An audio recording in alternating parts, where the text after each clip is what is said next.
le vrai coût de l'inflation, c'est maintenant que les Français vont vraiment l'encaisser? Les Français ont été assez protégés et donc ils bénéficient à la fois de la posture morale qui est celle de l'Europe, des États-Unis, qui est de se mettre du côté des Ukrainiens de manière affirmée en boycottant les produits russes. Mais le coût a été limité jusqu'à présent. Il y a eu quand même malgré tout une hausse des carburants et de l'énergie, mais elle a été contenue. On peut dire que l'État a payé un peu plus de la moitié de la facture totale. Et donc là maintenant, on ne peut pas faire ça éternellement. Et donc 2023, ça va être un peu l'atterrissage sur la réalité. L'atterrissage ou le choc? Je pense que pour beaucoup, ça va être un peu une surprise, le fait qu'on ne peut pas continuer à faire payer par l'État une sorte de lissage éternel, disons. Et pourquoi pas d'ailleurs? Et pourquoi pas continuer à faire payer par l'État? C'est le prix de nos valeurs, c'est même le propos de votre livre.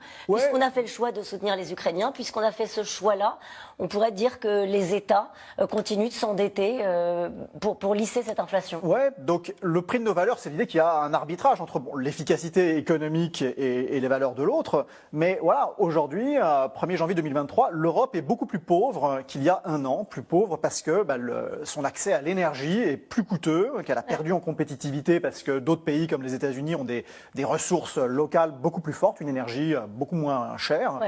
Et donc on est confronté à cette situation et donc il y a tout un débat sur comment partager l'addition, mais quelqu'un doit bien la payer. Alors qui va la payer?